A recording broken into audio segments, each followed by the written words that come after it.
Welcome back to the Outdoor Adventures Podcast.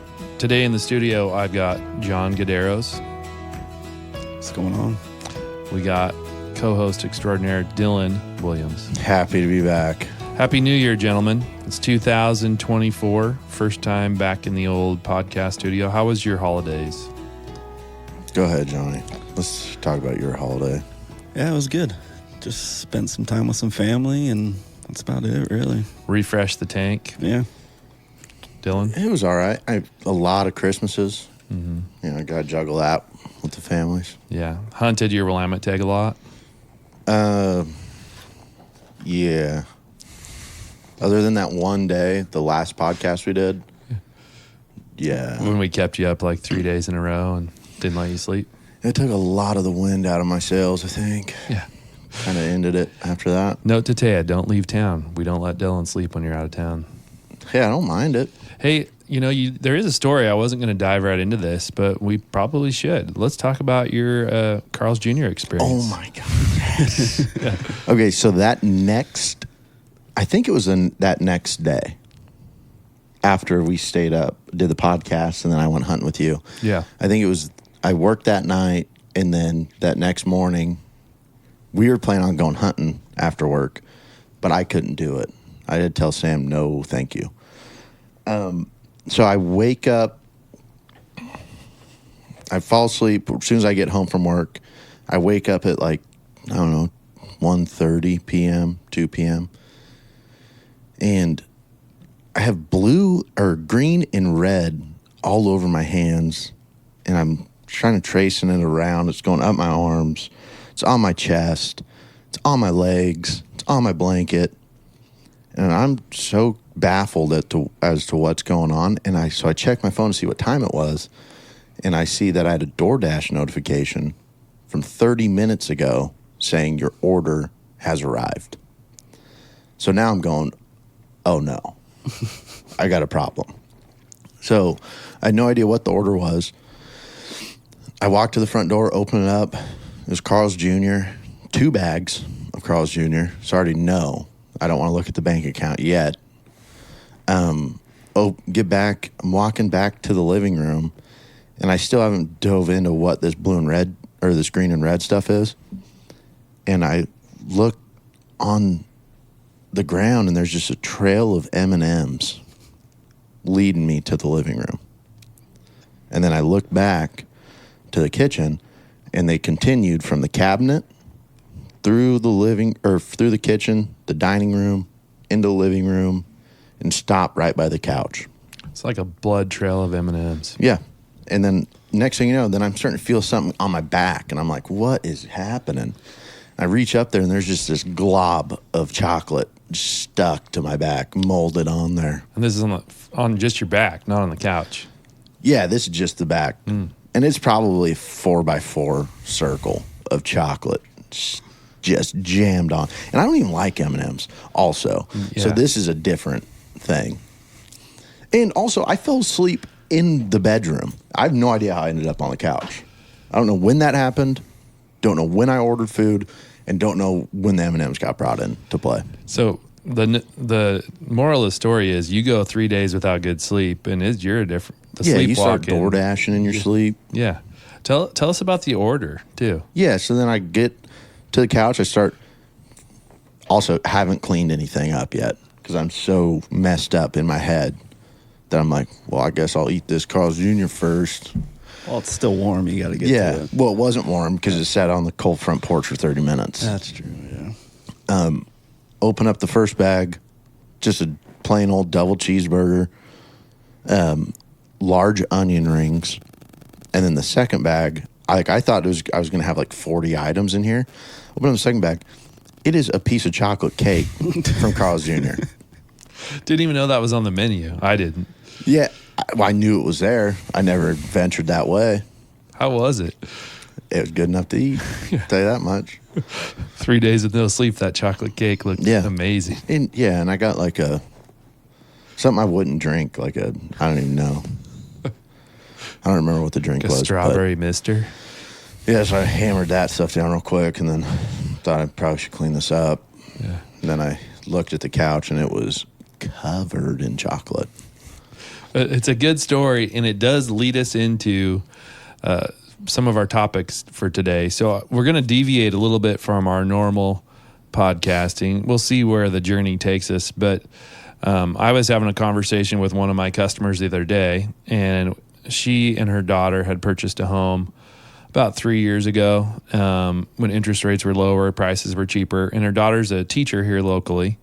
And the daughter was the only one on the loan. Mom was helping out with down payment and stuff like that. And I told her, I was like, man, it's so good we got you guys into that property before everything, went up. And, rates. And because I go, she wouldn't have been able to afford to buy now. I go, the hard part is I meet with these folks and they're first-time buyers and they don't have a lot of money down, or, they got some car payments and stuff. And I can't get them qualified for more than $150,000, and there's nothing to buy for that. So, and then when I do get them qualified for, let's say $350,000, they're staring at $2,500 mortgage payment in the face. Right. And so most of them get sticker shock. So we started talking, and we were just, rambling on about various things, but we were talking about how generationally how everybody gets this food delivery service. Everybody gets their food delivered. And I was like, it's weird to me that, you got a fast food joint around the corner and you could go drive and get it and save that, whatever the fee is. Because I go, sometimes like Grubhub and Uber Eats and stuff, aren't you paying like $10 to $15 premium for that delivery? I think it depends on where you get it. Yeah. And how far away it is. And if you have subscriptions and things like that. But I go, man, I just don't get that. When people are tight on money, why are they spending that? And she goes, Sam, they got nothing else to look forward to. It's a party every night. Hey, we're going to watch a movie. We're going to play video games. And I got food coming. It's coming to the house. Yeah. Yeah.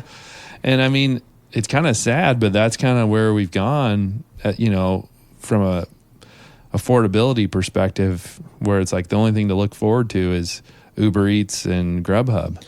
Yeah. Well, we dove into the DoorDash thing, my wife and I did, right after Blake was born. And it was just, she was such a tough baby. It was the convenience for us. It was like, I don't want to go to town. Yeah.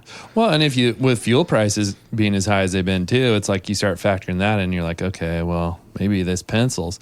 And whereas people in the past, the thing that people would go out when they were feeling like they needed something, like in my world, when someone couldn't buy a house and they were like, I'm going to go buy a new car instead. Well, now cars are getting darn near the price of mortgages because those have gone way up too. And then with the interest rates going up, people can't buy that anymore. So the next step is Grubhub. Yeah, that's the next best option, I think. Yeah. I mean, I think hunting gear might fill that void for us, but or guns for John to add to the arsenal. Johnny and I got in a good time too. I mean, we've talked about this a lot with the house buying stuff. Oh, you guys did. Yeah, you guys timed it well. It was about the same time, 4 years. Yeah, roughly. something like that. Yeah, it was perfect time. The market was still good and the rates were still good, and and you guys got a lot of equity going already. So it's, I mean, I'm not against home ownership. It's the best time to buy a house is when you can afford to do it, right? So it's, if you can afford to do it now. But so I got my wheels turning on this. And one more thing I want to say, shout out to my sister. She got married. And so Naomi and JJ got married on New Year's Day. So congratulations, guys. Heck yeah. Excited Congrats. for you. Congrats. Happy New Year, newlyweds. The Reams, Mr. and Mrs. Reams. Yeah. So, yep. They Good got her luck, done. JJ. Beautiful pictures. Yeah. No, he's a good dude. He's going to be good to my sister. And if he doesn't, he's got 4 brothers and my dad to deal with. So no pressure, JJ. You're a good guy. Yeah, I'd be scared of the old man before the 4 brothers, I think. I would too. Yeah. He definitely, he's good to my sister and she's good to him. So I'm excited for him. But the other thing that happened on New Year's Day, because remember, I've complained about it on the show a few times. Last year, I didn't buy my sports pack. So this year, I was going crabbing on New Year's because Charlie didn't want to buy a shellfish license. He didn't want to spend that $10.75 because he'd gone all year without one. He goes, we're not going crabbing in December. I'm not buying a shellfish license. I've made it all year. So I go, well, how about January 1st? And he's like, yeah, let's do it. So I got Charlie, my buddy Chuck, and my buddy Bill. And Chuck's got I think it's like a 15-foot kind of fiberglass type boat. And we had 9 crab pots and rings. And we went out in the bay in Newport. And we got about 25 crabs. But the high tide was at like 3 o'clock in the afternoon. And we got kind of a late start, so we didn't get over there till like 1:30, 2 o'clock. And the tide was already in quite a ways. So we got out there. By the time we got the pots down, we only got 3 pulls before it was getting dark at like 4:30. And we're like, we better get off the water, boys. But I mean, we got 25 crabs and we had fun, and I bought my sports pack. So it was an excuse to get all my stuff and get rolling. So, Yeah. Well, okay. I wanted to ask you this. So what was your total price, of 2022 for all your tags? Because you ended up buying basically everything. The sports pack? I bought a bear tag. I bought a $75 elk tag after season started, so that hurt me pretty good. I got a mule deer tag. I got a fishing license. I didn't buy my salmon steelhead, but I also had the combination hunting, fishing, which I think that's like $97 right there. So I guarantee you I went over the $196.50 for the sports pack.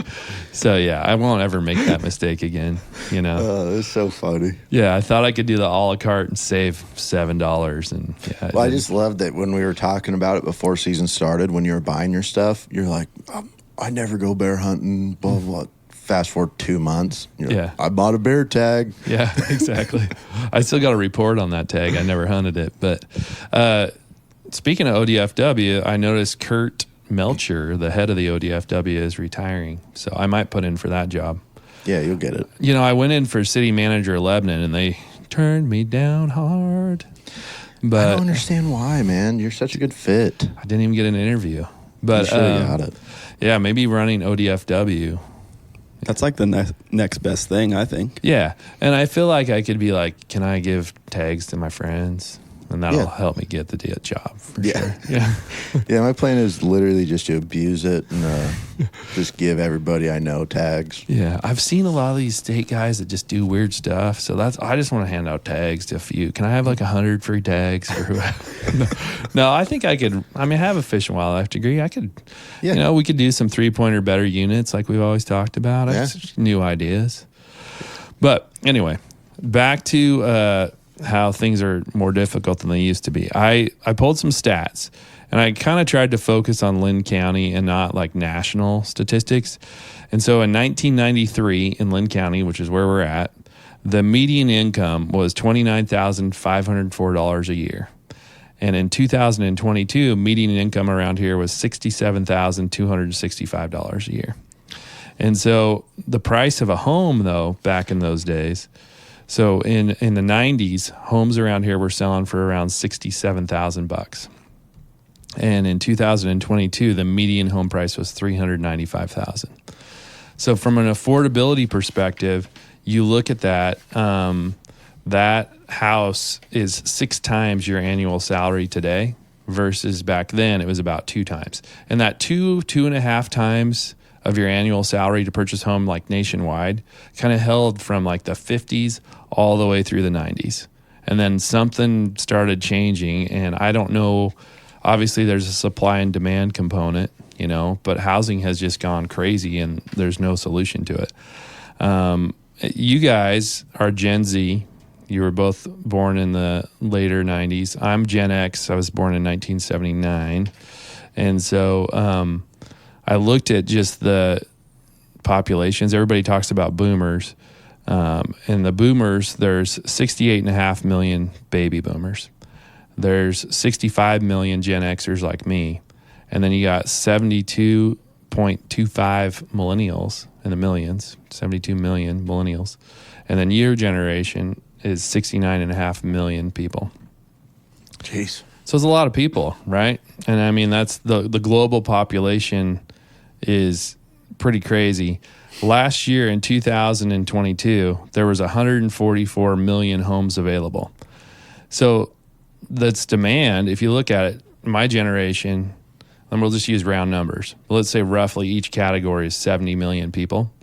So there's 70 million of Gen Xers, 70 million millennials, 70 million Gen Zs. That's 210 million people.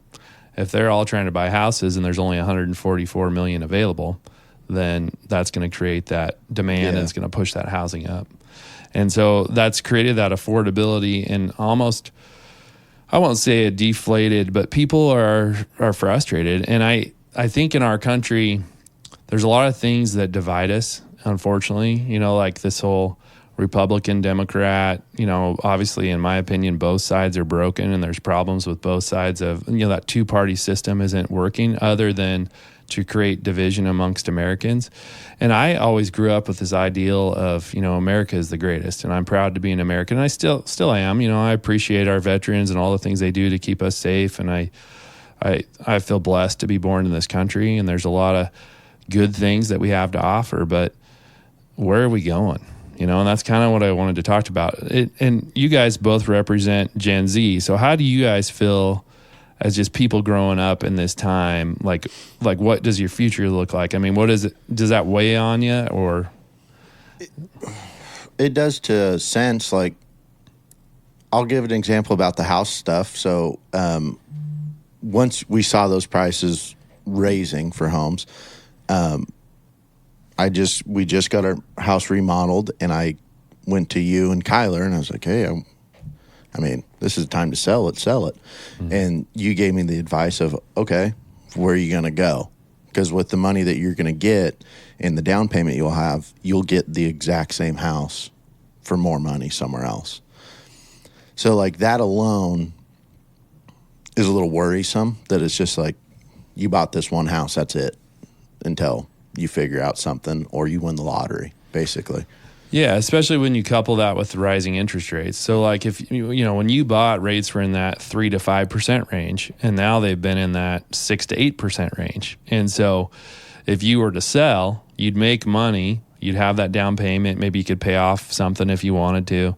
But then you go to buy that next one, and that rate's so much higher that you would still see an increase in your payment. Yeah. So it's like, it used to be my mindset, and it still is to a point, is once you own real estate, where no matter when you got in the market, as long as you're selling and buying at the same time, you should be in about the same place. But that only works when interest rates hold flat. I mean, they held flat for so long, and then these last, 18 months, they've just been chuck it up. And, I do think they will taper back down, but I don't know if we're going to see 2s, 3s, and 4s again, Yeah. So when I think too, like, John, we have great jobs. We make pretty decent money for being as young as we are and in good position with great benefits and all that kind of good stuff. But it's expensive to live, especially, John's just married. I'm obviously married, and we have a second kid on the way. Like, it's expensive. It's terrifying. Yeah. And what do you, and Johnny, you can chime in too on just how you're feeling about things, but it's also like what I think is, for my kids, what am I going to give what are my kids going to have? If this housing thing keeps going, are they ever going to be able to own homes? And I don't know the answer to that. Or are they going to have to relocate to somewhere in the country that's more affordable? Because I love our state. We have a lot of nice things to offer, as far as, obviously, we all like the outdoor stuff, the hunting and the fishing and the weather, and we don't have storms and tornadoes to worry about, and we don't get the extreme cold or extreme hot, and you're an hour from the ocean and an hour from the mountains, and we got all those things that we all love about the state, but it's we're getting priced out of it, as locals that have been here our whole life. But well, and speaking on behalf of Jacob too, I mean, that dude makes more money than both of us, and is he going to be able to buy a house? Yeah. Like, he doesn't make much more, but with overtime and stuff, like, he's making a really good living, but how's he going to afford one? It doesn't, I don't know. Like, even grocery shopping and stuff, like, we went to Costco yesterday. We didn't even fill up a cart. I remember filling up 2 carts with my parents when I was a kid, and it would be $400. Yeah. We barely filled this cart up, and it was $460. Isn't that crazy? Yeah. Costco, you can't leave that place without spending $200. Yeah. No, you're not getting out of it. And then you get a hot dog on the way out. Yeah, exactly. Hey, at least that's cheap. Your return on investment there is pretty good. I love that so much. You go get a slice of pizza, drink, and a hot dog, $4. Right, exactly. No, people eat there all the time. Oh, yeah. Johnny, what are you thinking? How are you feeling about things? Yeah, I think that, that's the part you worry about, is like the future generations, is like, what are they going to do if it's like this now? Is it, hopefully it's going to get better, but you just never know. You never know what's going to happen. So that's the scary part, I think. Yeah, it is. It's hard to know what we're going to what the future of this country is going to look like. And obviously there's political things and who knows how that's going to play out. I used to always be that guy that was like, yeah, whoever's in power doesn't really matter. You know, like my life is the same no matter what. But now I've learned that obviously there's can be big shifts one way or the other, and they divide us all. And that's the thing that frustrates me is Americans, we've got to like stand up and rise up and unite. And when do we decide that enough is enough? As far as, you know, we have these legislators that make these laws and these rules that we all have to pay for, and they're living on our back and they don't pay taxes, and they have lifetime retirements after serving 4 years, and Right. they're in the 1% richest people in the country, and they're making all the rules that we all have to live in. Oh, and by the way, they cheat all the time on everything, but they don't get held accountable. Yeah. Like if the private sector ran our businesses like the government runs the federal government, they'd shut us down because it's so disorganized and there's so much waste and so much chaos. Yeah. And I'm not dogging on, it is what it is, but I think that's also the problem. I think the mindset of Americans is like, well, I can't change it. It is what it is. And you got your blinders on and you're just trying to pay your bills. Yeah. And that's what they want. They want to keep us like, and I mean, they is always a weird thing to say, but the reality of it is it's like, what is our country supposed to be? I mean, to me, I you know, you go back to the Constitution and some of those things, and it's like the whole point was freedom and being able to build a life for yourself, that American dream. And I just feel like that's a lot harder to accomplish these days. Well, and for me too, like I love my job. I love where I'm at, but I still feel that constant pressure of it's not enough. Right. So like I'm still looking, even though I don't need to be, but I'm looking for that next step. Like, okay, well, it was tight this month. Is that how it's always going to be? Is it just going to keep getting more expensive? Should I find somewhere else to work that pays me a little bit more, that keeps me away from the family a little bit longer than this one does? And then you have to like weigh those pros and cons now. But also you need to be off food and table to eat. So Yeah. You got to pick. Yeah. Yeah, it's hard. It's hard to balance it and to try to figure out what you're going to do. And I did a little more research on a few things because I'm going to bounce around a little bit today, but I've been trying to focus on some of the health stuff because I do feel the FDA is not doing a great job at keeping I'm just going to say I think they're fairly corrupt. You know, I think like the food and drugs that we consume and that we put in our body, I think it's whoever pays them the most money gets to do whatever they want.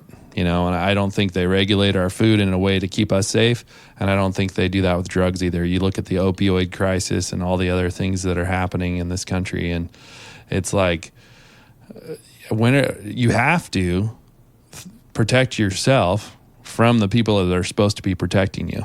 And the hard part with that is there's a big cost to do that. If you try to eat clean, you know, and get away from processed foods and canola oils and all these things that everybody talks about that are terrible for us. And, you know, you go to the Carl's Jr. and they're cooking all your food in that canola oil. Oh, don't bring that back up.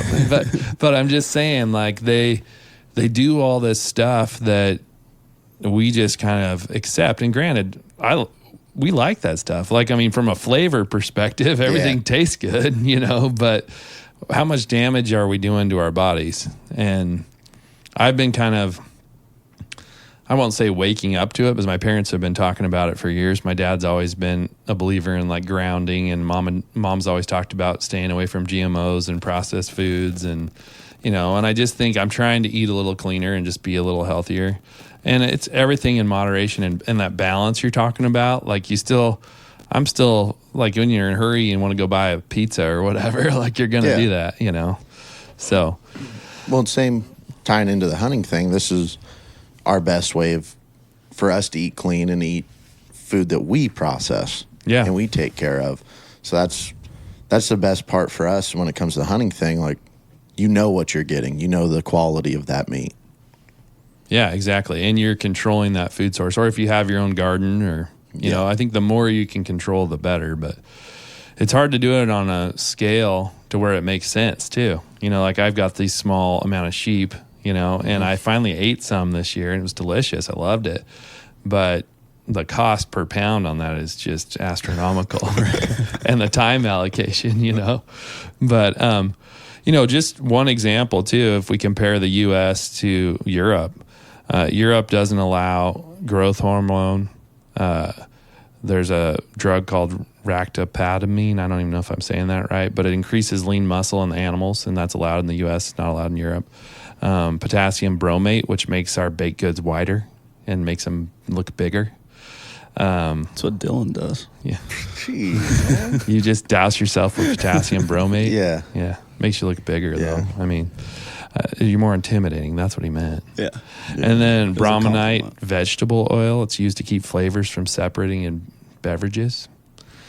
Olestra, the fat substitute. We've all heard about that. Remember those potato chips when everybody was eating the Olestra chips and they were heading to the John, And then there's another one, acidocarbon. I can't even say that, but it's used for bleach flour. And coloring agents like red 40 and yellow number 6 and yellow number 5 and blue number 1. All those things are banned in Europe, but they're in all of our food around here. Yeah, I've had a lot of Red 40. Yeah. Red 40 is my favorite. Yeah, and the thing about that is like, why? Would you not drink a Mountain Dew if it was just clear? Does it need to be yellow for you? No. Yeah. If it tastes the same, no. Yeah, so That's that's the the thing. thing. I don't get that. And I do think I think consumers are driving that. So I think more consumers are being more conscious, and then those people that are putting out those products are starting to be like, hey, none of this added or not. You see that in labeling a lot more often than we used to. So my generation, when we grew up, the internet was just coming out. So it was dial up, and we're sitting on the computer, and it's like you're trying to see a picture or something. It's and you had that modem go. It was a different time, and you guys, it was already there, right? So you grew up with the internet and the bombardment and YouTube. Was YouTube a big thing when you were growing up? Not till a little later. Yeah. I don't know when it started becoming like a huge thing, but it wasn't anything early on. No. Yeah, and we all love the accessibility, but it's also like overwhelming too. And you can get an opinion on any subject or any topic on every possible side. Like you can have all these guys saying all this stuff is bad for you, and then you could find another YouTube that says all that stuff's great for you. Like Red 40 is awesome, But I think the other thing is those two, it's just about who people want to believe. Yeah.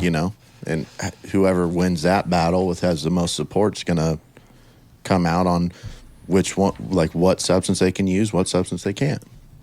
Yeah, and I think that at the end of the day, it seems like it always comes down to money in our country. It's not about like the health and safety of our population and living our best lives, which is what you want to believe. Like the whole time growing up, that was what I always thought. Like the country's out for my best interests, and they want me to be a thriving citizen, and they want you to just pay taxes and leave them alone. Yeah, basically.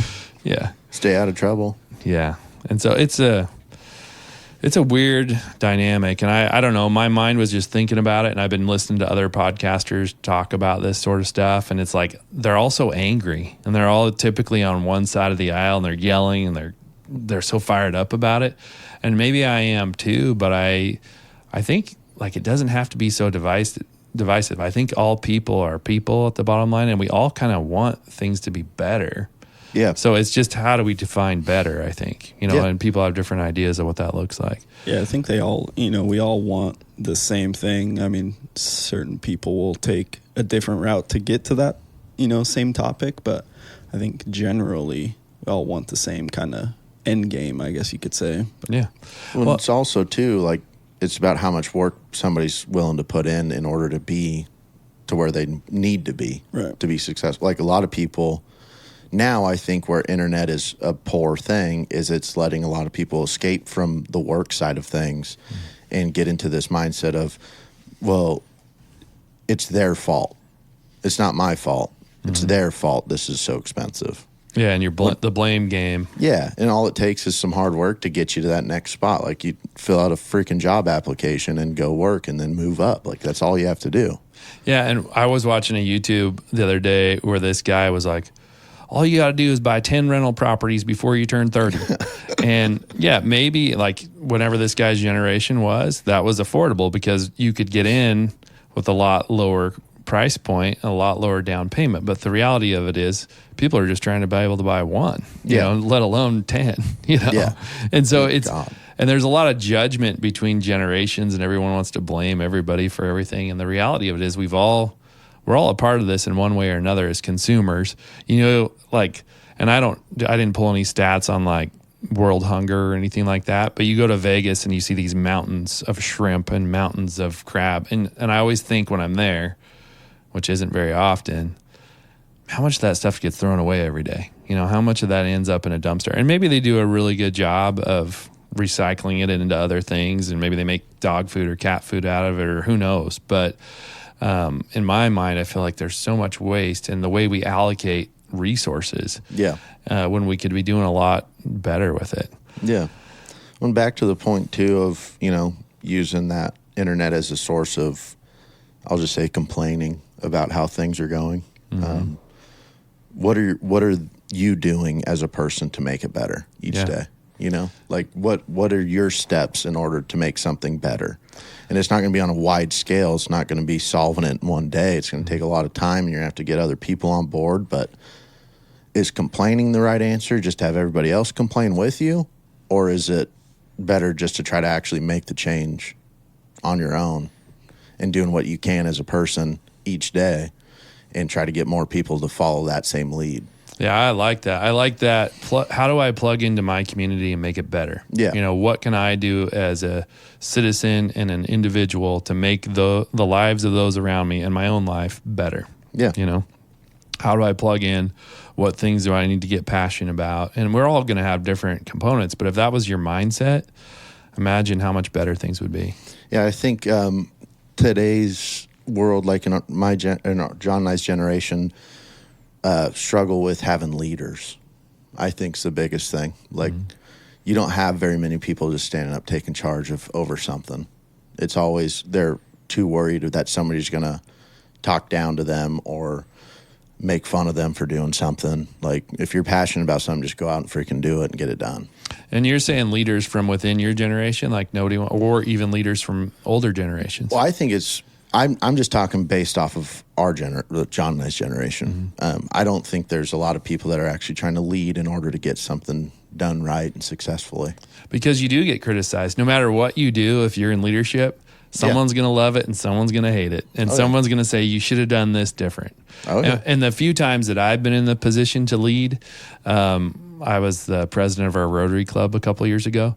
Whenever somebody would come to me with something negative about a project I was doing, my concept was always, well, why don't you show me how to do it? You know, and it wasn't like in a passive aggressive way, but it was more like, if you think you can do this better, by all means, step up and do it. You know, and I'll be here to support you all the way through. Or hey, that's a really good idea. Let's make that tweak. You know. Yeah. I mean, it's being open to how do we make everything better.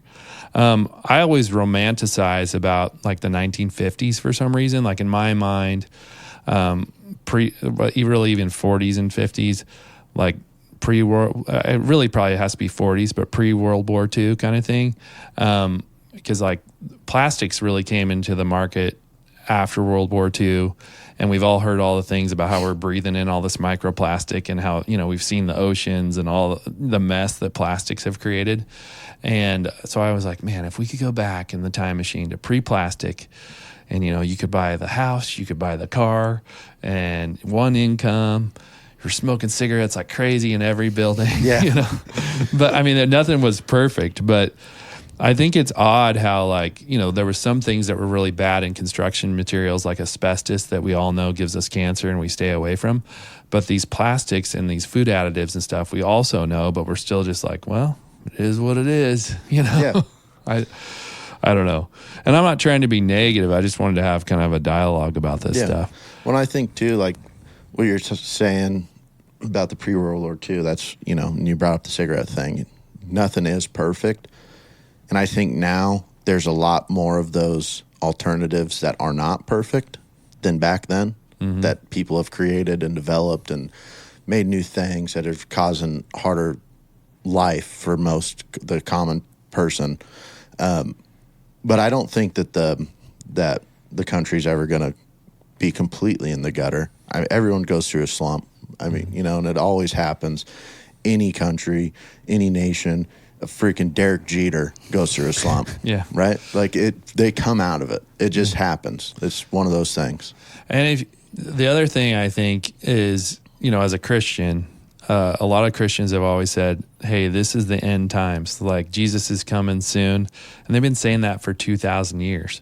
And the Bible says nobody's going to know. And I think as Christians, oftentimes that's a way for us in the Christian faith to just be like, oh, this is the end of days. I'm just going to pray, which is nothing wrong with praying. Don't get me wrong.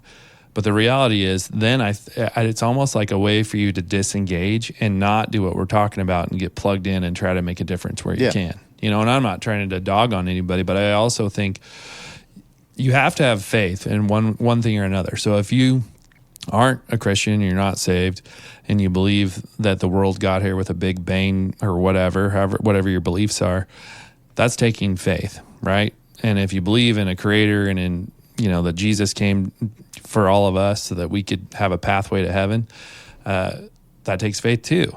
But right now, with where things have been, another stat I saw the other day is default rates on credit cards for people under 40 are the largest they've ever been in the history of our country. And because people were spending, but then not paying it back. And people are stretched to the limit. So like if I didn't have faith, it would be hard for me to because the way I believe that, there's a plan for everything and God's got a plan and he's got a way out of this for us. But I'm just throwing that out there. So if anybody, has questions about that and they want to reach out, I'd be happy to talk to them. But, I do have a question about it. Yeah. Have you noticed, because you go to church, you do it all. You reach out to people, you talk to people. Have you noticed less and less people falling towards that faith? I mean, I think people are more open actually right now because of hardship. And so like when I pray and I'm talking to God about things, I'm saying, hey, God, if this is what you got to use to wake people up to your kingdom and who you're all about, and you got to shake their lives up, then I'm okay with it. Because I always have questioned the why to things, and nobody's going to totally understand God's plans and why he takes us through different things. Yeah. But I think people are pretty open-minded, but at the same time, because we are spoiled in this country, most of us can get food, water, and shelter fairly easily. And if we don't have that, there's resources available for people. And we don't have the hardships that a lot of other places have. And so it's easy for us to build up a callous against Jesus. We just have this firm thing that he's got to break through. But I believe deep down in people's subconscious, that you can't get away from it. But it's easier to not have faith because then you don't have that accountability, right? Yeah. You can go do what you want to do and you don't feel like, hey, I'm doing something wrong. You don't have that moral compass as much, and I'm not... you probably still do, but I'm just saying it's not as if you're not worried about eternity and you think this is all you've got and you're going to be worm food at the end of it, then, you're going to do some things that you might not do. Yeah. If if Jesus was in the room with you, would you do the activity that you're doing? Right. And we all fall short of that standard, no matter who you are. And that's a thing where I believe there's redemption for everybody, regardless of the things you've messed up, because that's what it says. And like capital punishment is something I struggle with. Like when people do really bad things, and we decide that we're gonna put them on death row, and then we keep them there forever, and eventually they get executed. I believe if you do really horrible things, there should be consequences to that. But I also believe that there's redemption for those folks too, and that Jesus can still save them, and they can still live in an eternity. Right. So, I do want to say one more thing about this. You mentioned about anybody or most people can have pretty easy access to water and food. Mm-hmm. I think a lot of people take stuff for granted now, and they're just looking at the big picture of everything. Like no one realizes how hard and difficult it is to get clean drinking water to your house, ability for you to flush your toilet and that to not be a problem in your house ever again. To have somebody like John, who's a wastewater treatment guy, have to process all of that and take care of it, maintain it, so that way it can be processed and gone, and you never have to worry about it. No one is grateful for that kind of stuff. No, we take it for granted, for sure. I mean, Johnny, you can speak to that. I mean, and both you guys, you're in that space that keeps it going. And I mean, you guys are on big development projects right now where you're redoing sewers and you're redoing water lines and you're fixing. It's constant fixing and maintenance and trying to keep us all safe. And you have standards you have to follow. John, we've been talking about a lot, so you got to jump in. Jump in. Dude. Yeah, like just kind of tying in on Dylan there, like there's so much that goes on, like even behind the scenes that people don't see, have no clue about, that, makes it so, yeah, like you said, you don't have to worry about anything. It just goes away. You flush the toilet, you never have to see it again. Where like if that stuff wasn't happening, like there would be big problems. Or like, even if it doesn't, like say your sewer is backed up, there's still guys that have to come out and deal with all of that for you. Yeah. You don't do it. You don't have to do anything. You don't with do it. any of it. You don't even, like, especially in the city aspect, like in Lebanon, how many times have you gone out and cleaned out a lateral that was backed up? Yeah. That person doesn't see a bill for that. No. Mm-hmm. So the city has to go in there and clean all that crap up. And we all say, well, those are our tax dollars at work. That's our, you know, and we're creating jobs for people and stuff. But you're right. It is something that I think people are just like, oh, yeah, my toilet's always going to flush and my water's always going to come out nice and clean. Yeah. Well, like, and I've seen it a lot. Like when I worked in the water department here in Albany, so many people, if their water had a little bit of discoloration, I would get called out to their house, and they would come out screaming and hollering, right? Because it wasn't exactly perfect for the last 2 hours that they had it running. Now, a lot of aspects come into play there, because there's usually in a big neighborhood, a lot of people are using water, that your water's being filtered constantly. There's nothing ever sitting stagnant in that pipe because so many people use it, especially in summertime with irrigation. So much water's being used that you're getting fresh, clean water flushed all year round. And it's a lot of times it's on their end with their hot water heater or something like that. Or and old galvanized plumbing. Old galvanized plumbing, and it's a 5-minute fix. You run some cold water in your bathtub for 5 minutes and you're done. But it's never their fault. That's where it always comes into play. It's the city's fault. My water's dirty. It can't be in my end. It has to be the city's. Yeah. Well, and tying this back into environmental, you look at what happened with Green Peter this year. They took the reservoir. There was some lawsuits from various environmental groups that said, hey, we want to return this to a natural system, and you've had a dam there for 50, 60 years, and now all of a sudden you're trying to go back to this creek that's a trickle, and then that's a water source for people and a reservoir. And the water's been pretty challenging as far as my understanding. And I don't know if that's Sweet Home or if that's Lebanon. Lebanon too. Yeah, I think Sweet Home's above that. Okay. Yeah, they pull out of the reservoir, so it's not hitting them as bad. It's still pretty bad because, just dumping, the dam there, it's stirring up a lot of dirt and everything. But bunch of sediment. Yeah, Lebanon's getting hit really hard. That's been a big thing going on right now. You see a lot of people complaining about that, but you can only treat water so much, and they're giving you clean drinking water. There might be some stuff in it. Once again, that's a lot of stuff that settles inside your waste or your water heater. Mm-hmm. That over time you put a little bit more of that sediment in there, and then it's going to come out. That's how it works. Once you want hot water, that's the color you're going to get eventually. Yeah, and I'm on a well, and my water's full of sodium, magnesium, and calcium. And so if I made ice cubes with my water, they'd be pure white. Because it's so full of mineral content, and we don't drink it just because it's too high in that, but we cook with it and we bathe with it and do our laundry. And, And as much as I've complained about how expensive groceries and stuff is, the convenience of being able to walk into a grocery store and just grabbing something off of a shelf. Yeah. You can't beat that. No, I know. But at the same time, when you make a meal yourself with, let's say it's a venison dinner or whatever, or like these lambs I've been enjoying, there's a satisfaction. Or even the crab. I went and got these crabs and made crab cakes the other night, and just a few limited ingredients, and just think of how much better you feel when you do that versus a processed item. I mentioned this to you the other day, and I think it's so funny because you and I always talk about how expensive everything is. Yeah, because I'm kind of cheap. Yeah, you're very cheap. And then but we'll spend the most amount on to be able to go for a week-long hunting trip. Oh, yeah. Ever. It's the funniest thing to me ever. We don't even look at stuff. I remember going shopping with you guys, and I don't remember which trip it was, but figuring out snacks or booze or whatever it was, and it's like, yep, throw it in the cart, boys. You know, I mean, it was just, but that also is our escape from some of these realities. You know, I mean, I think hunting fills that, like, hey, we can get out in nature, we can experience things the way where it just feels like everything's right with the world, kind of. I mean, nothing's perfect, and we have some calamities along the way. Your pickup's been through some few things from various trips, and mine had some issues this last go around, but it's, you know, that's part of the deal. And it's weird, as Dylan and I talk about this a lot too, is I was always like that once a year hunter, you know, and I'd go for my 3 or 4 days and that was it. And then all of a sudden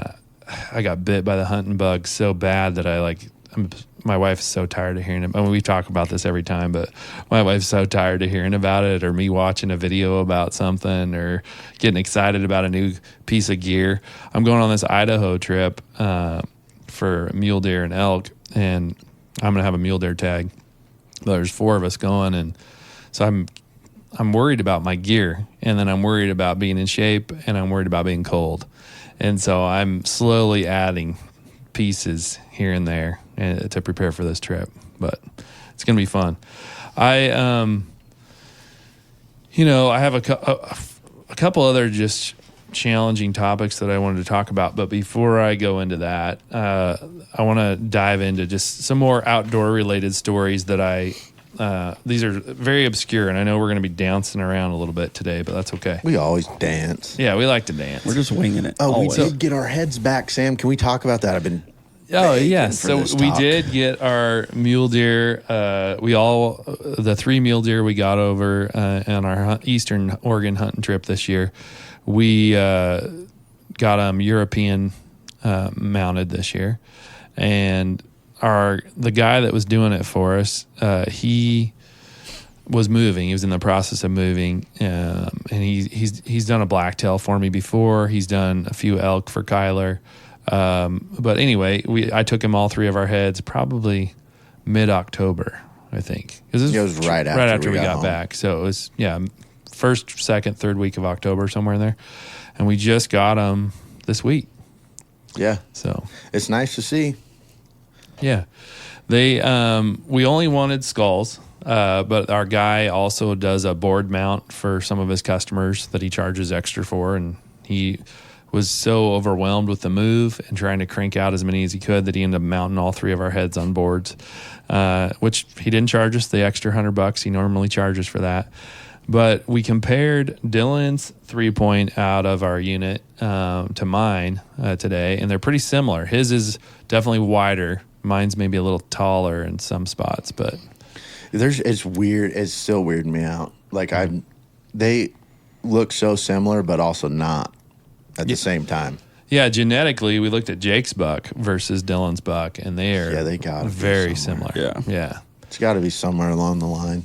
And then Taya's buck has this weird nodule on the front of its forehead. And I when I first picked it up, I was like, did that bullet travel all the way to the front of the head of that deer? You know, like, because I mean, she basically took the neck off on her shot. I mean, it was barely hanging on. And it wasn't. I'm pretty sure John went to go take it off and it just fell. Yeah, it just fell right off. As soon as we got the hide down far enough. But I don't know. He must have bumped his head at some point. Or it looks like the start of a base. Like you're just going to have a new antler grown right out of the forehead. Wouldn't that be, he would have been a unicorn. Yeah. The next year he would have had a giant antler. It's an odd deal. It's weird. You wonder if it was some sort of trauma that created that, or if it's extra bone, or what it is. He maybe ran right into a tree or something. He could have hit a tree pretty hard. Pretty hard tree hit. Trying to rake his antlers and just missed.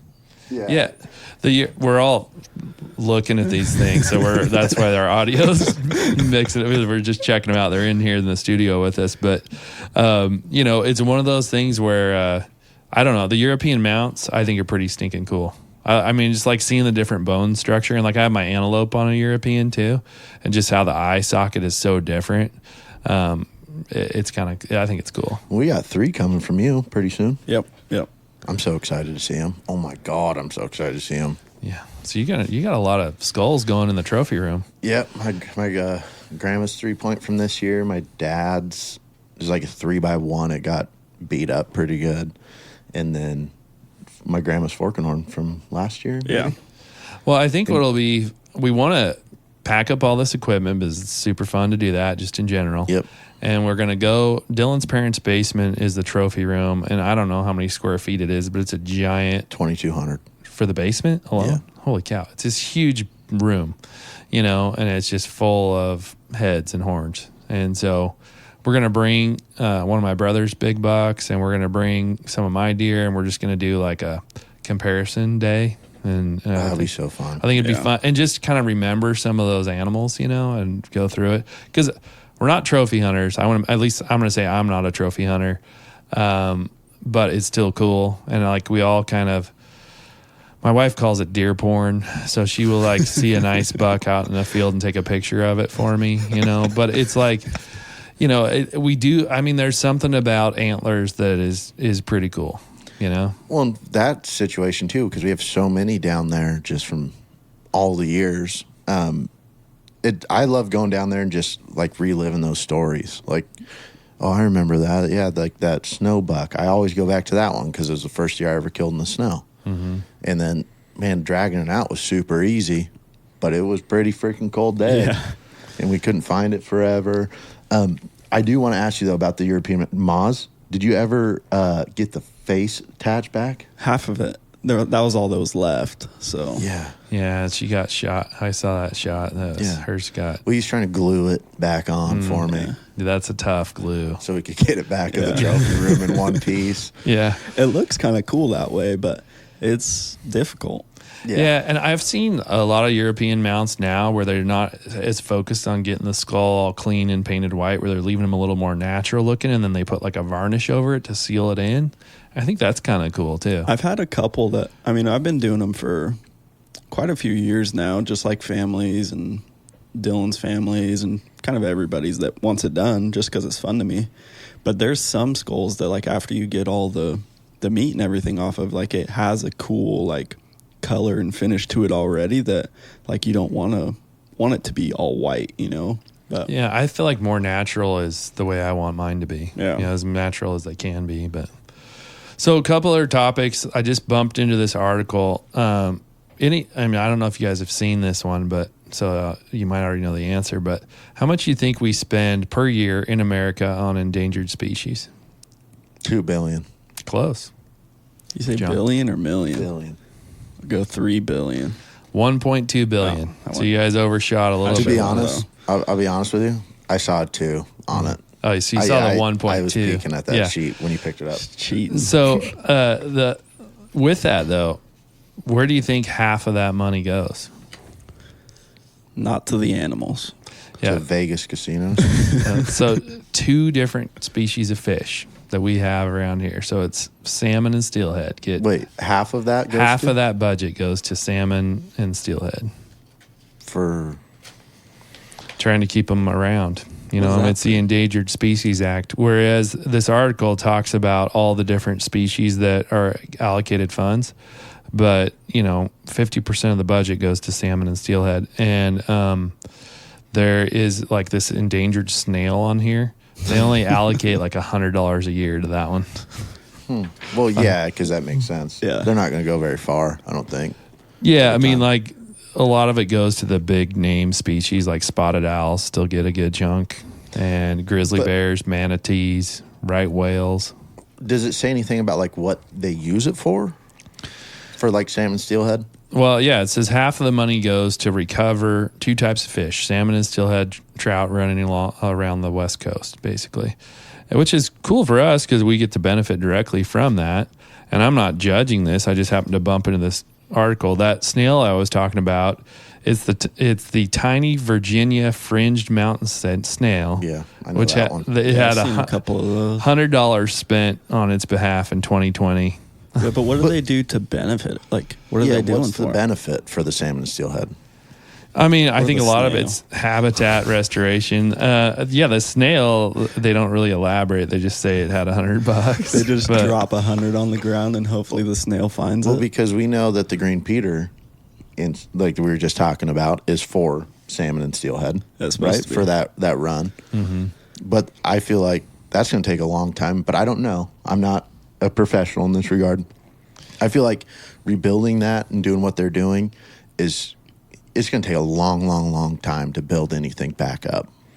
This article was written this year. It was a brand new article. It came out January 3rd. But a lot of their data is from 2020. So there's 900 trees, ferns, flowers, and flora that's protected on the endangered species list. And they received $26 million in 2020 out of that $1.2 billion. So that's the flora side of it.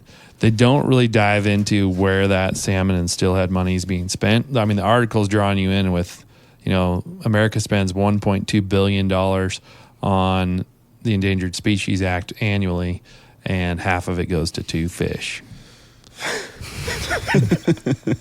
Well, more just that two species of fish. Right. Yeah. But that's how they get you two to. fish But that's how they get you specifically. to click on it. Not Herman So- the sturgeon.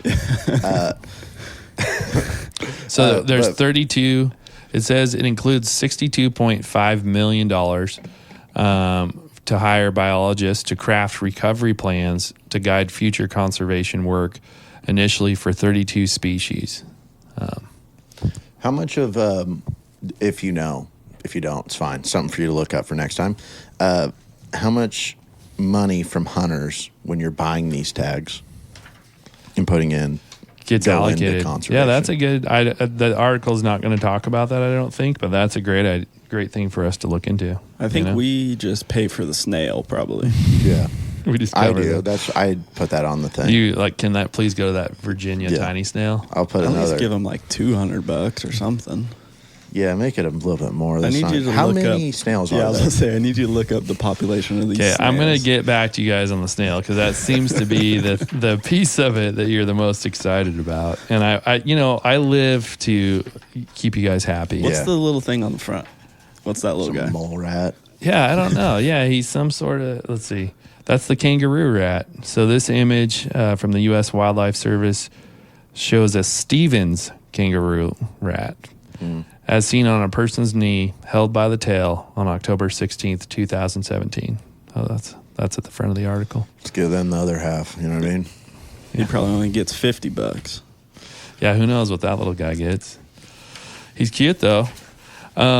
So I want to get into another topic that is a tough one. And it's one that nobody talks about, or people are starting to talk about it. But it's something that's pretty sad and hard to talk about. And, especially as parents, but in general. And so that Sound of Freedom movie came out on Amazon Prime. So, a lot of us heard about it when it was in theaters. And I looked at some stats, and I want to say it cost them $14 million to make that movie, and it grossed like $250 million on it. Jeez. While I was at the box office. So they made some money on it. And there's some things that aren't historic or are a little Hollywood in the movie. Like, I don't want to give it away if you guys haven't seen it. I haven't seen it. You can give it away though if you want. Yeah. Yeah, I mean, there's a scene where the main character is rescuing this gal, and he has to kill her captor. That didn't happen in real life. He didn't actually kill the guy. And, those are things that are Hollywood just making it a little more dramatic or whatever.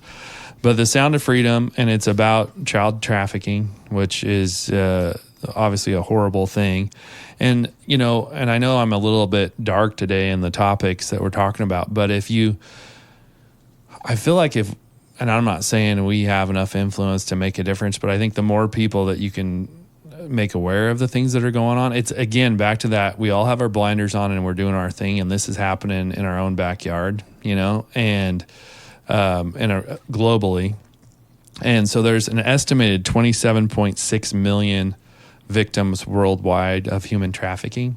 And it's not always the really dark, like sex trafficking, like where our minds go. Sometimes it's labor, people are being sold into labor fields and things like that, but it's slavery. So right now there's more people enslaved in the world than ever in any other time in history.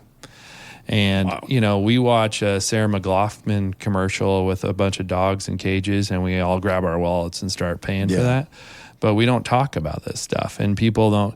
I just ran some numbers on it, and so there's 8 billion people worldwide. So that means 3.5% of those people are enslaved, and there's 341 million people in the U.S., and about 250,000 children go missing every year. And they think 100,000 of those are in the trafficking ring. But those are estimates, and a lot of times things go unreported too. So you got to always figure these numbers are under what the reality is. And that Sound of Freedom movie, I thought it was well done. There's some facts that are Hollywoodized, and whatnot. But the main theme, they had a couple different things, operations that they were running at the same time, and they kind of blend the two into one movie, But this guy that does it follows this Tim Ballard guy, and he used to work for Department of Homeland Security, and so he was seeing all this horrible stuff on all these, he had to watch just horrific things, and I think that's what. I don't know his whole story, but I mean, just when you see the movie, they kind of give you a little bit of a background of this guy, but they didn't have the budgets to go do the things he wanted to do. So he just said, well, I'm going to go do it, and he started getting funding and then funding for the movie. It came, I believe, from Glenn Beck, kind of helped him raise money, just kind of create awareness and build a thing. But, the movie shows them rescuing like 54 kids. The reality of it was like 120 total people, counting kids, women, and adults. But his company, which I don't remember the name of it, but they've pulled 6,000 people out of the child trafficking space on these various operations. So it's $150 billion criminal enterprise a year. It eclipses illegal firearms and is a third of the size of the drug trade. And so, the economy for this, which this is a really hard topic, but is pedophilia. And the U.S. is the number one consumer of child exploitation material. So, I mean, Americans are the ones that are creating the demand for this stuff. And we're all shaking our heads and kind of, I know this is a sobering thing to talk about, but it's pretty horrific to think about this. And, I guess I didn't realize this, but there's about 85,000 unaccompanied minors that show up at the border. So they'll just show up as kids, and they think that these were kids that they were trafficking, and then they got scared and just ditched the kids. And then the way they handle that is they call, so when a kid is left at the border, they're left with like a sponsor's name and phone number. But we just, as a country, went like on the U.S. border, we call that sponsor and we say, hey, your child is here, and we hand it over the kid. We don't do any checking. There's no DNA test. There's no like proof that this is actually your child. Oh yeah, that's my child. Here you go. And that's all we do. Wow. Yeah. And so when I read that, I was like, that's insane to me. But I'm bringing this up because, again, there's no easy answers for these things, but it's an awareness thing. And it's like, I think that movie's worth watching, even though it's hard to watch. And America is part of the problem. So human trafficking, that $150 billion per year that they're making, is more than the NFL, NBA, MLB, and NHL combined. Jeez. So, I mean, we put a lot of focus on sports, and these guys are making more money and all that stuff combined in the most horrific way I can think possible. And that's back to like, I was talking to my folks about this, and they were talking about this vigilante guy that's like America's most wanted guy because he took out like 90 of these people, the trafficker type folks, and he like put it on YouTube or something. And they were telling me about that, and I'm like, obviously I'm not saying the vigilante approach is the right way to go. I mean, this Tim Ballard guy is doing everything the right way. He's working with other countries and these operations, and he's going out there and he's trying to rescue people. But we have so many other things that we allocate resources and energy to. Why aren't we fixing this? And I'm just throwing that out there, and I don't have an answer. But I felt like it was a topic that, since I just watched the movie, I wanted to talk about a little bit. So I started doing a little digging on it. Well, I'll tell you right now, if anything ever happens to my kid, I will kill everybody in sight. So, and I think most parents feel that way. Yeah. You know, I mean, most of us are like, you think, okay, if anything happened, that's where your mindset would want to go. Yeah, I don't know. That's got to be the most horrific thing that can happen to you, is anything related to your kid, you know? So it's really bummer. Yeah, Dude, but I mean, it's a thing where you turn it back to prayer for me, because there's no easy answer for this. There isn't. I mean, there is no like quick solution. And I think it's becoming, I mean, there's whole groups that are dedicated to trying to make this more in the front lines and more people aware of it. And I think we've all heard about it, but then when you start hearing some of the stats, and they're staggering like this. But when you look at the American one, when you do the math on that, we have 340 million people and an estimated 100,000. On a calculator, it's like 0.1% of the population. So then people are like, oh, you know, like when you're talking about, you know, putting too much salt in a recipe, 0.1% is not a big deal. But when you're talking about children, it's a big deal, you know? Yeah. And the fact that we don't think about it or deal with it is insane to me. But I don't know what the answers are. You know, I'm just throwing it out there as a horrible topic to talk about, but also the hope that if somebody's listening to our show, then it makes them more aware, you know? Yeah. And then that's the whole point of a lot of the things that we were talking about today is like, I don't have answers. I think your mindset of how do I get plugged into my community and make a difference where I can, those are the answers. We all have to try to do our part, and then we bring this all up together, and we stop fighting with each other over silly stuff and letting ourselves be divided. You know, Together we're a lot stronger than apart. Oh yeah. And if you look at just around here, I joined an organization called the 100 Who Care, and I hadn't heard about this at all, but their concept is pretty cool. I think we have 54 members right now, and they have one in Corvallis, and this is the Albany one.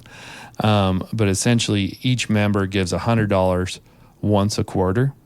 And so, there's 4 different agencies a year that'll benefit from that. And then however members you have, they get a check. So for the nonprofit we chose for this last quarter was Lynn Benton Food Share.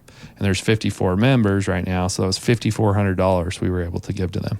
Nice. So it costs you as an individual $400 a year. But the dream is once we get it to 100 people, we're writing $10,000 checks to each one of those deserving nonprofits. That's cool. And I mean, I think we're fortunate in this area that there's a lot of nonprofits that do a lot of good things. And so there's a ton of need, and there's a ton of different ways you can allocate dollars. And doing this type of stuff, like task force type of, special oppy type of things like this guy's doing, it's not cheap. Mm-mm. And you got to have good equipment, and you got to protect your people, and you got to do it the right way. So I don't know.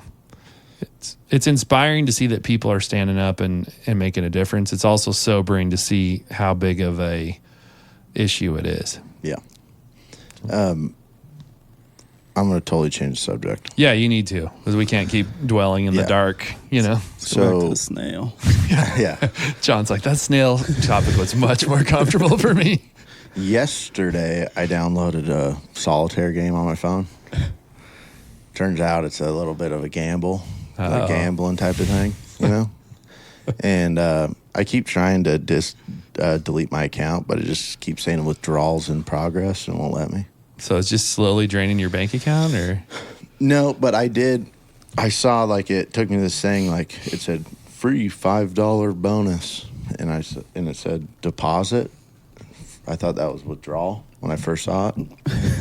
So I hit it, and it just kept popping up. I was like, fuck yeah. And I just kept hitting it. Next thing you know, I deposited about $40 into this account. Mm. So then I withdraw. How do you win in solitaire? You're betting on the hand? Yeah, if you have to against a bunch of different people. I played it all night. Yeah, I lost all $40. You just need to go back to sports betting. No, I withdrawed I tried to withdraw that $40 thing, but it wouldn't let me do anything more than 20. So I did 17 was as high as I could withdraw, and I only got $11 out.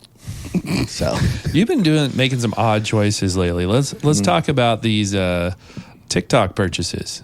Let's bring some of those up. TikTok shop. Yeah, so I discovered that TikTok has a shopping center.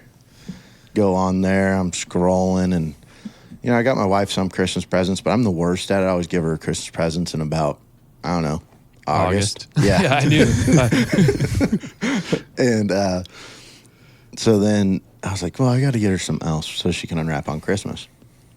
So I'm on there. I get her like 7 different things because they're all like $4 items. Didn't do a single check on if any of these places were legit. Didn't know where they were coming from. Didn't realize how long it would take to get them. And didn't know if my card was going to be completely used to drain every single dollar amount I have in my account. So I ordered those items. And then I'm on the phone with John. I'm telling him about them. And he goes, dude, did you check any of these websites? I go, no, not really. So then he started getting me think, maybe I should. So we're on the phone, and I'm looking all these places up. Only one of them show up as somewhere.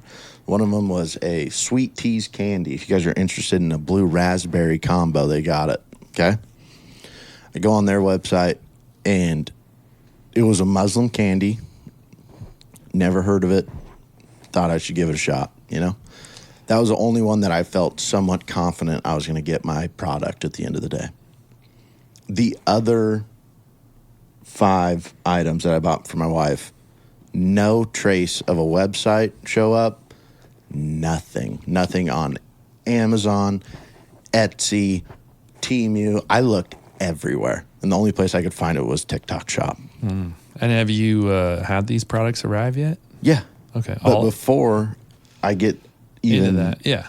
Before they even say shipped or in transit, they're just order was placed. That's all I get. I was like, you know what? I'm going to get some more snacks. So I get on, I'm like, 2-pound Asian Crunch Box. What's that about? So I look it up. I see in it. It's like variety of Asian cuisines. And you've been wanting to try some different foods. Yeah, I'm trying to get diverse in my food. Working on your palate. Yeah. And so I'm like, well, $30, that ain't that bad. I'll order that. Before that thing even shipped, or any of the other stuff shipped, I went, kind of feeling like I should get some steak Doritos. So I got garlic steak Doritos, ribeye steak Lay's, Cinnabon Oreos, and dessert Skittles from a different company. I thought you got like a Wagyu steak one. That's what I thought it was. It was ribeye. Oh, okay. There's no red 40 in any of that, I'm sure. No. Oh, well, you should look into their food stuff because they're way cleaner than us. Oh, yeah? Yeah, way cleaner. Way cleaner. Because it doesn't even taste the same. Like, the chips were, you could just taste that it was a corn chip. But like you eat a Dorito now, from here, it just tastes like cheese. But they're also coming from, what, South Korea or China? Yeah, these were all Korean items that I later found out. But I ordered all this stuff. It was about $130, $150. And not a single thing on the website said on, like, shipping or it's going to be delivered. It just says possible delivery date January 5th to January 12th. I went, oh. And this whole time, he's telling me that I need to order stuff. And I just kept saying, no, like, you get one of those deliveries and I'll think about ordering something.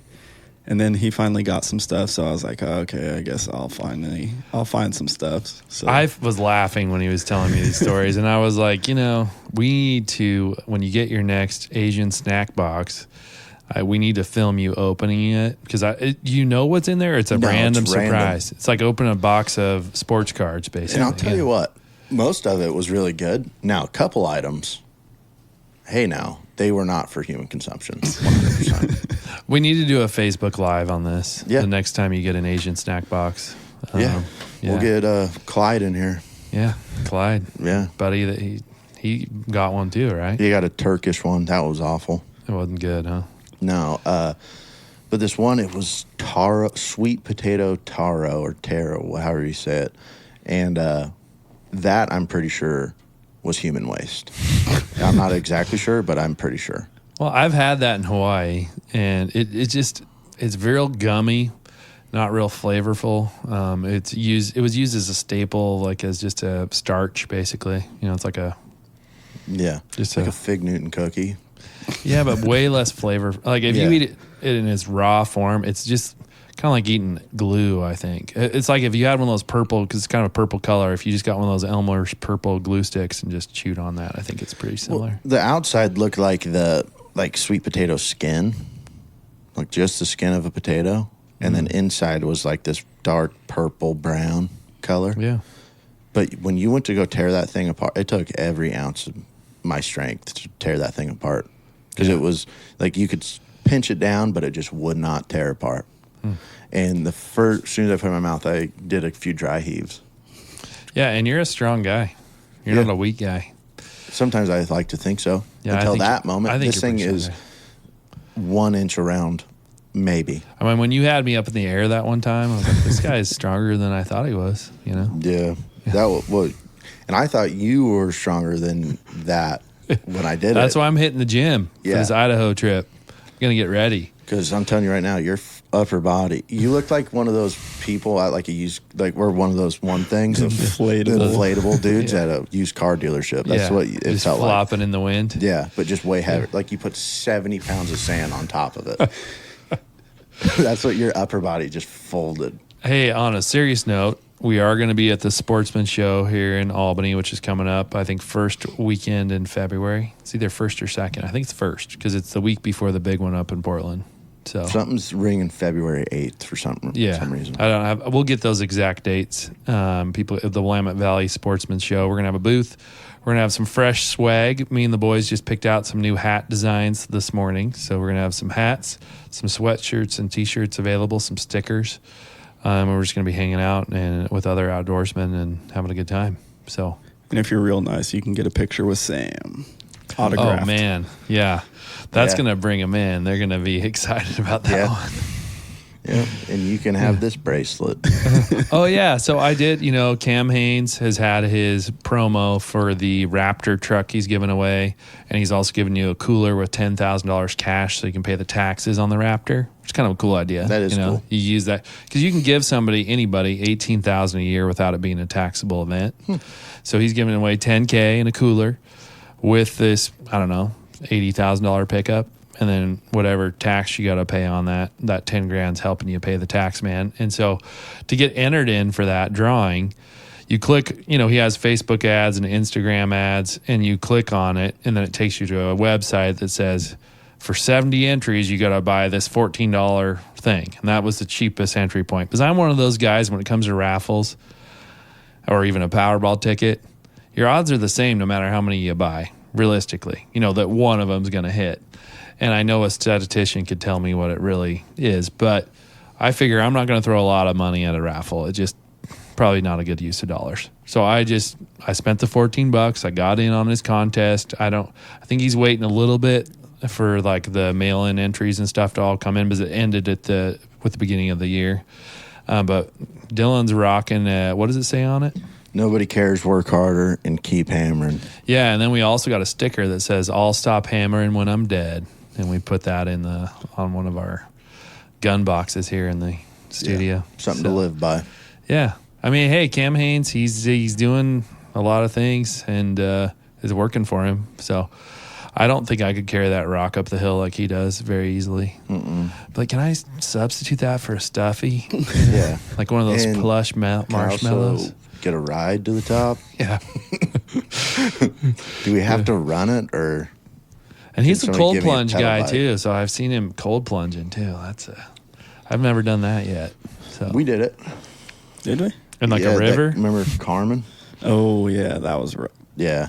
But we didn't do it just cause we were trying to get a fish off the bottom. My dad was going to rinse a rainbow trout off, all bloody, and then it just had that one little jerk. Jerk. It just shot out of his hand and just went down about 10 feet And you could just see it was clear water and just was laying there. And he goes, "Go get it, boys." And we hop in that water, and let me tell you, I've never been so close to hyperventilating and completely dying, I don't think. Oh, yeah. Needless to say, we didn't get the fish. No. You I tried. Put my head under. Yeah.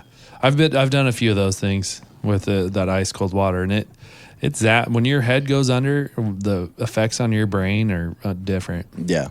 I had on this crabbing day on the 1st of January, my buddy Chuck, he's got really nice like industrial traps, but we looked at the lines and we're like, those look a little short.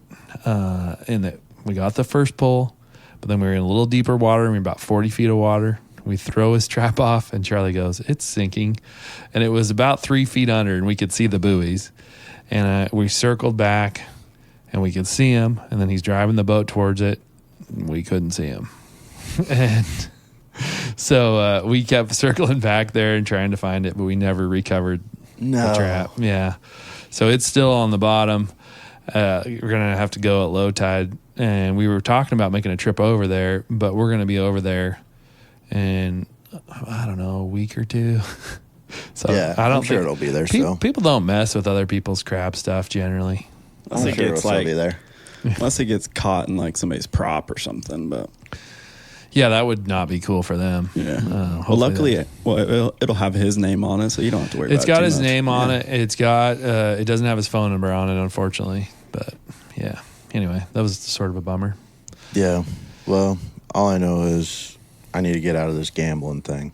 Yeah, I mean, I do feel like as a Williams, we have the same genetics. There is some addictive personality type traits. Mm-hmm. Our family has had some addiction and various things, so you know that can show in a lot of different deals. You know, There's a phone number you can call, I'm sure. yeah. Oh, I got a gambling one. Some nicotine problems. And Diet Coke's been a real big one for me lately. And TikTok shop. Yeah, I'm glad how we went from like super hard topic to like the lightest topics ever. Was that we had to lighten the mood a little bit. I did bring it back up because it felt weird in here for a while. Yeah. Well, it's hard to talk about that sort of stuff, but you know, I will tell you the gambling thing. I've been doing DraftKings a little bit. So my brother-in-law was at my house and we were watching that Francis Ngannou Tyson Fury. No, who did he fight? Was it Fury? Ngannou Fury fight. And it was a pretty good fight. And he's like, I'm going to get DraftKings. And he wanted to bet on it. And we have horrible internet at our house. So it took like 45 minutes to get it.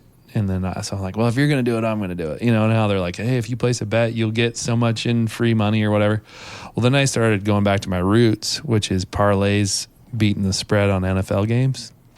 Hit a couple of them. Got my account up to about 400. Sheesh. Started with 40. I thought, man, I'm good at this. And then had a couple rough weeks. But I'm back up to 300 again. So Well, you I'm win still- some, you lose some, and you miss 100% of the shots you don't take.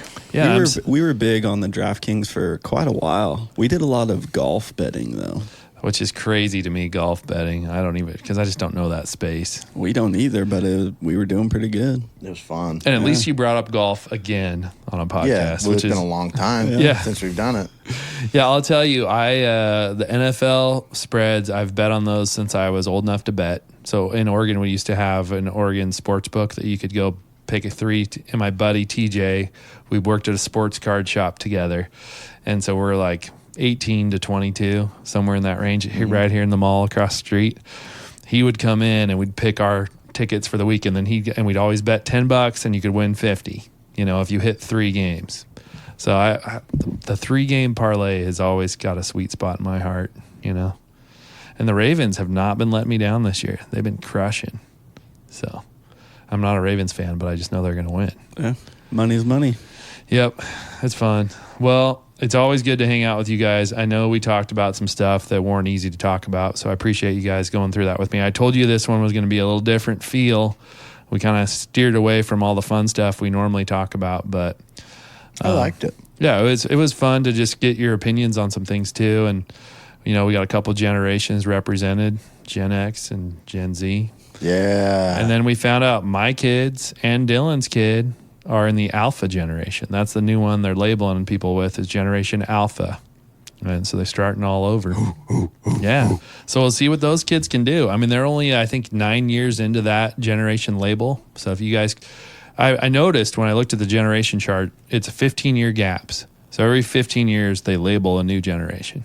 Hang on one sec, guys. Let me check my blink cameras real fast. Okay, you're good to go. Keep going. Oh, is that your doorbell? Yeah. Oh, never heard of Blink. It's not a sponsor, but it should be. Yeah. Are they pretty sweet? Yeah. I have them too. I really like them. I don't know if the internet would work at my house to be able to see it. Like, do you need good internet for that? You could just have them up, and it's just kind of like a safety. Oh, yeah, this guy's got cameras. Hey, Elon, if you're listening and you can hook me up with your satellite internet for less than $120 a month and having to invest in $600 worth of equipment, I'm down. Because right now I have Century Link and I pay $65 a month, and I'm not up for the $120. Yeah. Well, but I'm sure he is listening. Yeah, just hit one big parlay and you'll be all right. That's true, but I gotta hit one a month, and football season's only 90 days. But that's where you get versed in like other sports. I know, but basketball's tough. I bet on the Blazers once this year and it played off, but ever since I did that, they've been tanking. Blazers bet for the other teams that aren't. The Blazers cannot win a game. Like bet on them losing. I've been a Blazer fan my whole life. I can't do that. Bet on money's losing, money, dude. Yeah. I know. We got to do something different. Yeah, dude. The betting thing's such a problem for me. Sometimes I just open it just to see like what the bets are. Hey, the serious bet coming on is the BBB though. Yeah. And we mentioned it last time we were on DraftKings. We need to get that on DraftKings. We need to get some spreads going on that thing. Like we need to set some spreads on all these various hunters. You could be in it. Yeah. Because the Idaho thing. I could. Mule deer, same thing. Same concept. But I need to get some points on that because it's a whole different country. No, it don't matter. I mean, I feel like it does. There's no handicap in this bet. No, we tried to do it to where Could I get in on it with my archery tag for over where we hunt? Because I put in for that as second choice. I've already put in for my deer tag boys. So, yeah, you can 100% be in on it. That's what Kyle's doing. You're on the fence still? Yeah, still on. Well, I think you should still have to do it, and then if you lose, if you don't show, you just automatically lose. Yeah, that's kind of your fault. John's like, hey, I've won the last few years, and I haven't gotten paid out. So we evened it out this year. I'm owed a lot. Haven't seen a drop.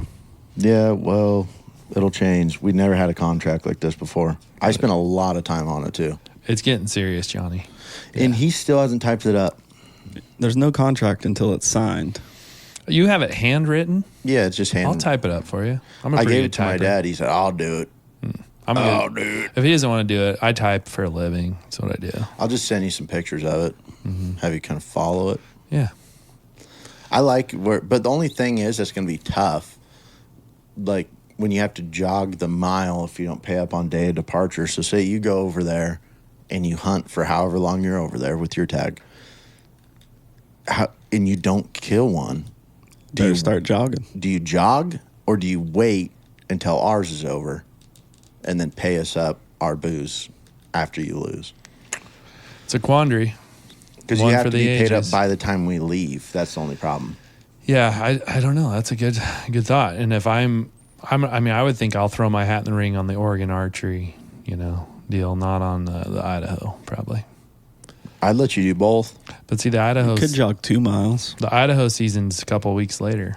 But what if he just did the one bet and he gets both tags to do it?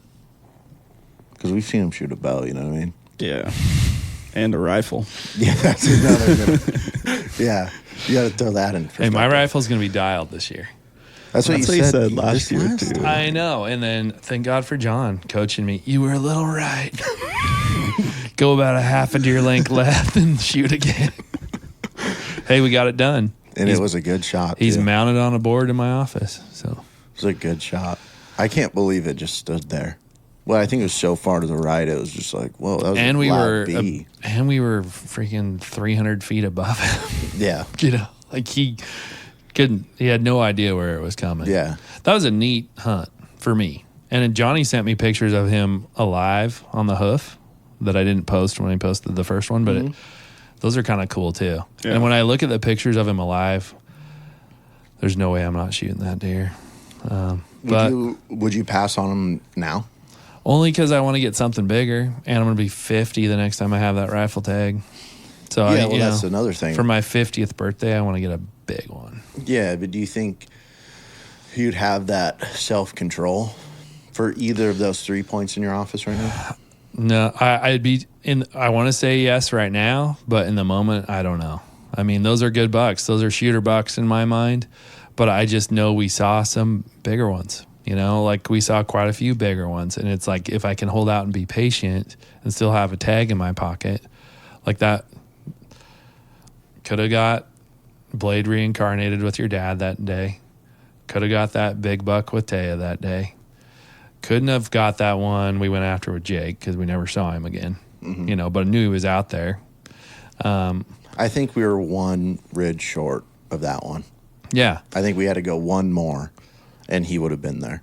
I don't think he ever got up when those does ran through. And honestly, after I saw what your dad was able to see from where his vantage point was, camping out there with a spot and scope all day in a lawn chair, killing a big buck, probably. Yeah. If you're willing to put that time in, you know, have some snacks. Hopefully it's not a rainy day. Yeah, throw some snacks out. Yeah. Watch some Despicable Me 2. Order up like 4 or 5 Asian snack boxes. Yeah, for the trip. I might do that. So if you shoot hi-hat, right, he was not the biggest we saw, but he's the most unique, probably the tallest. How do you compare? Because like it's going to be based off of everybody just saying, "Yep, that's the bigger one." How, like, if you shoot hi-hat and somebody else shoots a big old wide 4-point, which one are you going to pick? Well, what if you have them scored? What if you get a score sheet and measure? Do you think it's because my dad hi-hat said loses? That's a dumb idea. Well, and hi-hat would lose. Yeah. Because you're not going to get all the different things. But he's going to be the thickest. Yeah, where do What you if compare you, it? I mean, I know you're supposed to pay out before you leave, so it's not like you can send a tooth in and get the deer aged. Because, I mean, you could make it the oldest deer is the winner. Yeah, you could. But if you're not going, sometimes genetics, you know, sometimes the younger buck is a better buck. Yeah. Well, I mean, like this 4-point here compared to hi-hat, which one would you pick? Hi-hat all day. You think? Yeah, for me. Well, I mean, not to shoot. I'm saying for the bigger. No, I'm saying I'm voting because that's a decent 4-point, but that's not like a giant 4-point. Yeah. You know? But like for Charlie's or Grandpa Billy's. That's tough. You know what I mean? Those are big bucks. And I bet it's the same age class. I bet it's older than Charlie's. Yeah, Charlie's is only a 3.5-year-old deer. Yeah, I bet hi-hat's way older than Charlie's. But like Grandpa Billy's, where do you put that one in that race? Yeah, that's tough. Because you got to pick that one, right? Yeah, it's tough, but he's so unique. He is like a unicorn trophy. He's like a deer that you're probably never going to see another one, other than we know that gene pool is floating around there, so you might. 2 of them. Yeah. Yeah. Well, Jake and I saw this little offspring. Might be 3. Yeah. Yeah. Because it was the exact same frame that Jake and I saw, because I wanted him to shoot it so bad. It was bigger than that one that he got. Mm-hmm. But and that buck Jake got, we were looking at it today. I'm like, man, that buck is wide. He was even you give him another season. If he could make it 2 more seasons without somebody shooting that thing, that'd be a nice buck. Oh, I bet next year alone, and no one's passing it. Yeah. Without a doubt, no one's passing it. Yeah. I mean, there's some nice bucks in there. I'm excited for you guys to have that rifle tag. I think there's going to be some opportunity to get some nice bucks next year. Yeah. Well, hi-hat's top of the list, but I'm also competing with some other people on that. Yeah. As well. So I feel like because of the history, that's an automatic win. It should be. I feel like that needs to be added to the contract. If you harvest hi-hat, you automatically win. Yeah, I think there should just be a rule that you have to shoot the first buck you see. Oh, dude. No, because imagine shooting that one we helped those other guys shoot. Yeah, he's just trying to, because if he's not over there, he wants to win the blacktail one. So if we all come back with tiny little bucks, he's going to feel pretty good about his chances. If you guys all bring Spoon and Crockett's home, then he's good to go. Yeah. Yeah. Anyway, boys, it's been 1 hour and 35 minutes. We're setting records on this one. This was a good time. But I appreciate it's always good to hang with you guys. And thanks for helping me pick out some hats. We're going to have some sweet swag for the Sportsman Show coming up. And so hopefully, that dark stuff didn't get you too creeped out. So, pray about it. It's a big deal. So anyway, thanks, boys. Yeah, thank you, Thank sir. you. Yeah, we'll see you next time. On the Outdoor Adventures Podcast. Let's start a slow trail out for the music.